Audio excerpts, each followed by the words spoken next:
afternoon. My name is Karthik Varman, Analytics Suryabuti, matrix number 205806. And so I'm doing an introduction and objective for this. So, what is roughness? Roundness.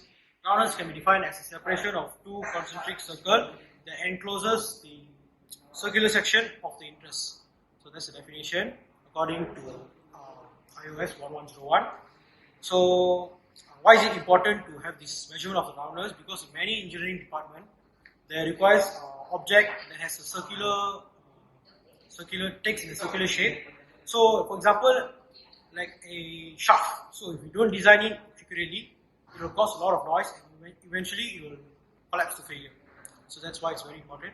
So the objective of this experiment is to measure the roundness accurately so that it can prevent such failure from happening. That's it for me. Thank you. My name is Inishari, my matrix number is 207361. Today I am going to carry out experiment measurement of roundness. For that experiment we need few apparatus. First is run out gauge system, 3 pieces of metal cylinders, a piece of paper, marker and vernier caliper. First step is, before we go to step, I like to explain the function of the run out gauge system. This is the meter or the system display which shows the measurement. You can adjust it like this. This is the place where the metal cylinder will be placed and clipped, and this is the tool to the pulley to turn the metal cylinders to carry out the experiment during the measurement. First step in the experiment is to measure the diameter of the metal steel. Once we get the reading, we record it. Then we take the metal cylinder and place on top of the apparatus to measure. So before we start, we mark starting and ending point like this. Once we mark, we take a piece of paper to make sure there is no gap between the pointer and also the metal cylinder. So we place it and we place the pointer and adjust until the paper is no longer able to move from its place. Okay. Once we did that, we press the set to make sure the reading went into 0 before we start the experiment. Okay, it's already went into 0 and it's already preset in millimeters, which the unit we're going to use in this experiment. Okay, then we turn the apparatus to make a complete circle until the marked position is come back to the original point.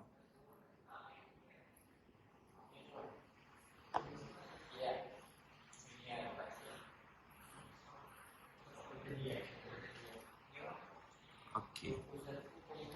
Once it's back to its original place, we take the reading and record it to compare with the reading that we take using the vernier caliper. That's it from me. Thank you.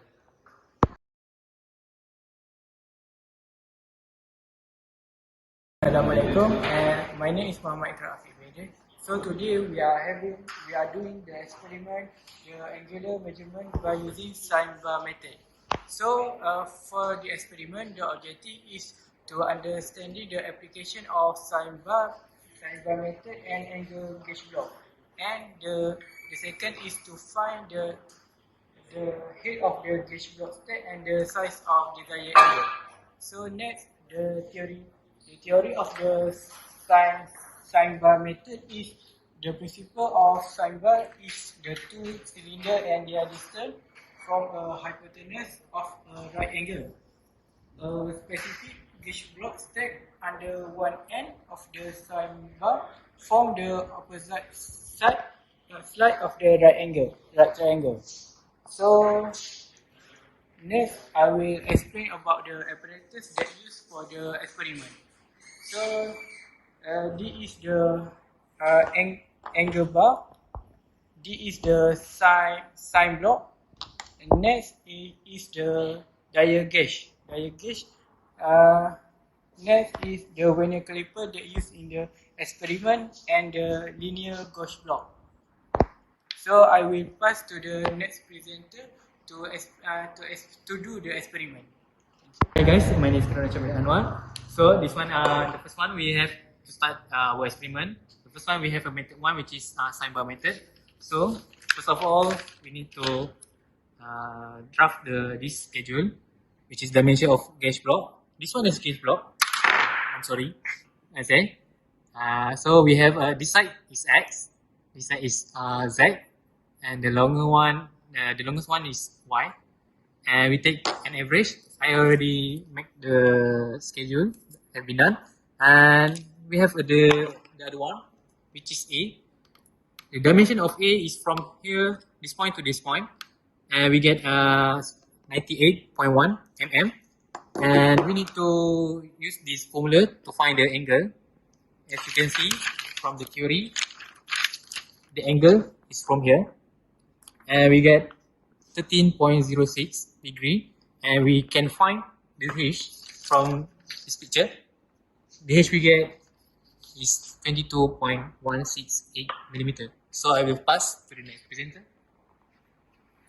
So next is a method 2, dimensional method, which is after we find the average of each dimension x, y, and z, we find the angle. We use the formula here.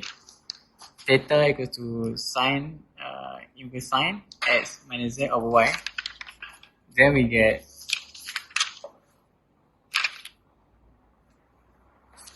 this one, 30.06 degree. Then after that, we need to, from the gauge plot here, we need to find a combination of height that will produce a linear line of the dimension here. As example, we take the 24 millimeter bar here. We put under this part. Okay. So then we take the dial gauge here, and then we set to 0. Okay, we move it slowly to make sure that it's aligned perfectly. As you can see here, it's not that perfect line. So that means we need to either add or lesser the combination of the height. So I think that's all for me. Let's do the experiment. Thank you. Okay.